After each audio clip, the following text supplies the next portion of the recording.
Hello, welcome to today's video. I've threatened it before, so today I'm going to do it. This is a cooking video. This is going to be lemon drizzle cake for idiots by an idiot. So, first of all, you're going to need 4 eggs, some butter, baking powder, icing sugar, self-raising flour, caster sugar, lemon or lemon juice or both, depends how much you want. A jar of lemon curd will also be good as well. I think that's about it. So first off, what I'm going to do is I'm going to measure out all the ingredients and then we'll go through what's what. Right, so I've weighed out 225 grams of butter. It says softened butter, but it's not softened, you know. But yeah, 225 grams of that. 225 grams of caster sugar. And I've also measured out already 275 grams of self-raising flour, which I don't need just yet. Because first step is to cream the butter and the sugar together. So, and you do that basically by rubbing the butter through the sugar.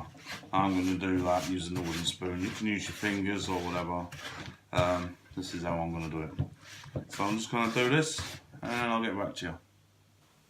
Right, now that's all blended up. You can't see any more sugar anymore in there. We're going to start adding the rest of the ingredients. We're going to leave the flour for a minute though. So this is an idiot's guide to doing it. Usually I would like to have real lemon in my lemon drizzle because I like the skin in it as well. I like that. So we haven't got that today, so this is an idiot's guide. We're just using a Jif lemon. I'm not sponsored by Jif or any of these brands that you see here today, but this is just the ones I'm choosing. So what we're going to add is around the juice of 1 lemon.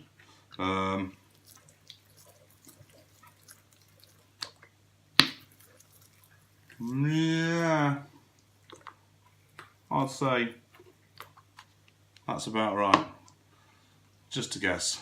We're also going to add our 4 eggs.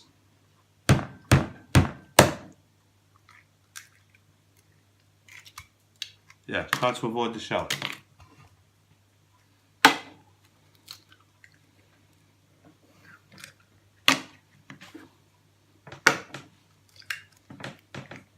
Yeah, I'm making a mess everywhere here, but never mind. All the eggs. Wipe my hands off a little bit. Next, we're going to add some baking powder when I can find my spoon, and I think I need 1 tablespoon, 1 teaspoon of baking powder. Okay.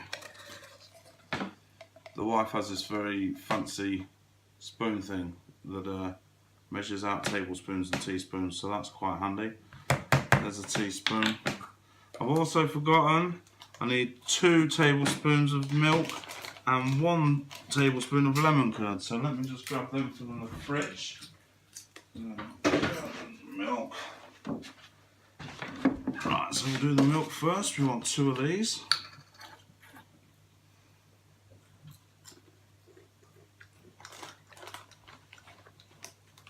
One, 2, and then the camera's moved down slowly. Let's lift it up a bit. Here we go. Then we're going to add 1 tablespoon of lemon curd. Lovely.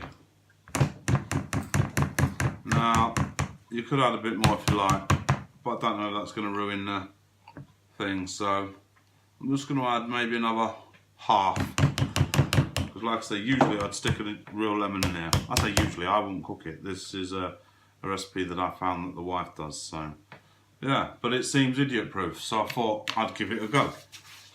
Alright, so everything in there except for the flour, so let's get the flour in. Alright, Now I want to mix this up and make ourselves up a batter. Now I'll get back to you as soon as we're mixed. Right, now all that's combined, it's time to grease up our loaf tin, I believe you call this. I'm not sure how big it is. I don't know. It's a medium-sized one out of the wife's collection. Yeah, and I have washed my hands before anyone complains about the way I'm doing this. But well, I don't see how there's any other way I'm going to do it without using my hands. So, and like I said, this is cake making for idiots by an idiot. So this might not be the correct way to do any of this. But yeah, hopefully you should end up with quite delicious cake at the end of it. But maybe not. Okay, so that's that greased. Now's a good time to turn your oven on to gas mark 4 or 180 degrees, 160 if it's fan assisted. You're going to want to warm that up ready. The cake itself is going to take approximately 25 minutes to bake in the oven. That's just a guideline. You need to watch it yourself really to make sure that it don't get chuffed.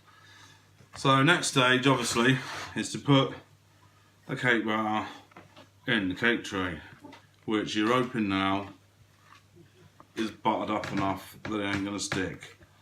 Because if you've done all this work and then recorded it for YouTube and then publish it for the world and it goes tits up, you're going to look a proper wally. Hang on mate, let that just finish doing this. Right, so let's get as much of this out of here as we can, because I'm tight as a duck's rear end and I don't like wastage. But I think, to be fair, I think I've probably put too much in this loaf tin already. But hey ho, I'm not an expert. I never claimed to be an expert. Again, this is an idiot's guide to cooking. By an idiot, for idiots. Right, so, tasty. I get that for you, boy. My son is eating his lunch while I'm trying to do this, so I'm multitasking like. Okay. Right, so that's just about ready for the oven now. The next thing we got to do is we've got to make the drizzle for the top. Now, usually I would use lemon juice in this as well, but I've only got a dribble left. So we're going to make a sweet drizzle for the top of ours today, which is going to be basically water and ice and sugar. Now I'm going to need 200 grams of ice and sugar, so while we sit and wait, I might as well weigh this up. So, in sod's law, this is where I find that I don't have enough ingredients for my recipe, and yeah, I've just wasted 20 minutes. Alright, 200 grams of this I want.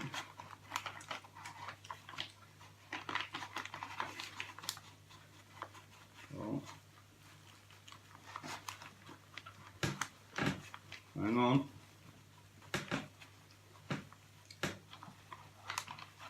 Oh, we might be close.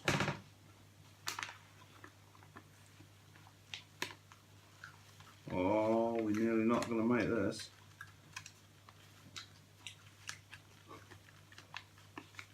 Just enough. How crazy is that? Yeah, just enough. So there's our 200 grams of icing sugar. Now we're going to combine that with 3 to 4 tablespoons of water and or lemon juice, depends what you want to use. Like in this instance, I'm going to use the dribble of lemon that's left and probably 4 tablespoons of water. But we don't need to do that until this cake is ready. So now I'm going to place this in the oven, as I said, on gas mark 4 or 180 degrees or 160 if it's a fan oven. We're going to bang that in for 25 minutes or until the top of it is nice and brown and you touch it and it springs back again. Right, I'll get back to you when we're done. You might want to take the time here to clean up all the mess you've now created, because when the wife gets in from work, she's going to kill you. Sand. Right, so I've checked on the cake and it seems to be doing lovely. We've got about another 5 minutes left on it. So I'm going to add... Oh, where the bloody hell. Right, let's get the last of this lemon juice. And let's squirt it in now. So accumulated a bit of a puddle there. And then we're going to add 4 tablespoons of just water. 1, 2 to start with. I'll try and mix it in a bit without making too much of a mess. That is mixing, you might not be able to see, but that is mixing quite easily, if I'm honest. So yeah, let me just incorporate some more of this and see where we're going to need some more liquid. And that's pretty much how you're going to have to play it by eye. If it looks too wet, you're going to want more ice and sugar. If it looks too dry, you're going to want more water. Now obviously it's easier to add a bit of everything at the end, like, but you don't want to mess up the mix too badly. So yeah, that looks like we're going to need at least 1 more water. Let's get that mixed up in there. And this is making a lovely drizzle. Now usually I would make this out of just lemon juice, no water at all. It gives a lovely lemony drizzle, but the kids don't honestly like it that much. The missus ain't a great fan either, if I'm honest. So this is like a more toned down one for more people might like. Yeah, more family friendly. I personally like a bit more of a tangy sort of sour lemon flavour in my lemon drizzle cake. So, but this one's going to be a more sweet, a more mild, a more subtle sort of flavour. And right, we've got this all mixing up now. We want to try and get as many of the lumps out of it as we can. I want to make it nice and smooth, and now I could probably get away with a little bit more water on that as well, but I don't want to make it too drizzly, because I like to pour it on the cake while the cake is still hot too. I like it to absorb into the top of the thing. The cake, yeah, the cake. So, right, I don't know, can you see? Nice smooth texture. Yeah, so that's what we're after. Now we want to put this to one side. We'll go and check on the cake. You can't leave that for too long because it will start to set. Sweet.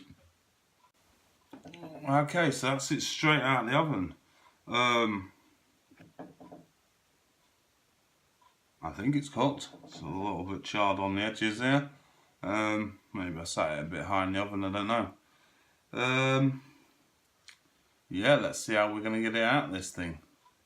Let me go and grab a butter knife.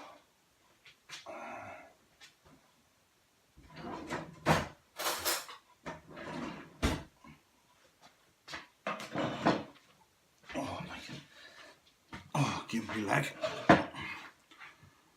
Alright, yeah, let's see if we can get it down the sides there.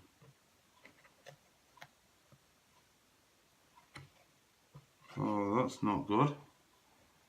Still appears a bit sticky inside.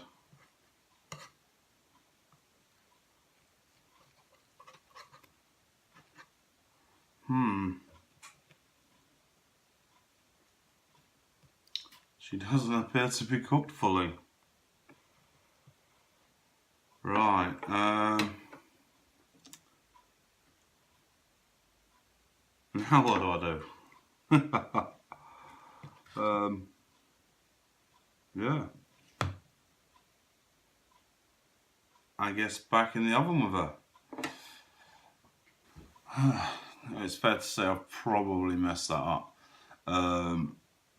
But yeah, us YouTubers, we're not infallible to mistakes. I mean, what can I say? Yeah. But never mind. We'll see what happens in another 5-10 minutes. Cheers. Well, the 25-minute time limit I give you, I'd scrap that because it's been nearly 45 minutes and we're still only just getting it nearly clean when it comes back out again. So that says to me the cake's still not cooked properly. So if we say 45 minutes for the time, especially if you put it in a great big thick loaf tin like I've done, I either done it too thick or I don't know, maybe put it in a thinner cake tin, a round one maybe, so it's so thick, maybe it'll cook in the 25 minutes. If you've already followed my instructions to this point and you put it in a loaf tin already, you're going to need like 45 minutes. Cheers. I suppose it's a good job we made that lemon drizzle, isn't it? Because I've knackered the top. I'm going to let this cool for 5 minutes and I'm going to try and get it out and see if it's salvageable. But I may have just cocked this up. Balls. Well, we definitely made a mess here. It's still running. What have I done? What have I done?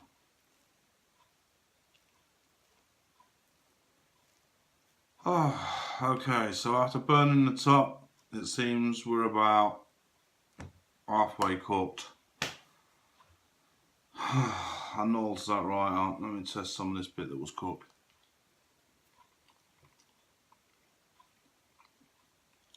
I know you're joking, it actually tastes nice and all.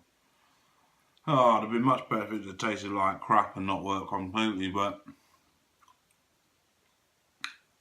Yeah, well, the recipe's good anyway, it's just the method that's not. So, my suggestion would be to use maybe an 8 or 10 inch round cake tin. Get an inch to maybe an inch and a half thick and cook it that way with the original settings at 180, 160 or gas mark 4. And I reckon you should have a perfectly decent cake. And the bit it's all light and it's actually really nice. But yeah, I've balls that up. Never mind. Anyway, if you like the video, hang on. If you like the video, even though I cocked it up, I let go, you know what I mean? So, what can I say? Please like, please subscribe. I need as many subscribers as I can get. I've got 18. I'm happy for the 18 that I've got, but I'd really like to build that number to something respectable, like, you know what I mean? But hey, we've all got to start everywhere. So, if you want to see more videos like this, please put a comment in. We do explores, we do gaming videos, we do fixing videos, I even do off-roading or fixing my Land Rover, how-tos, we do it all here. Explore videos, the lot. Anyway, catch you next time. Cheers.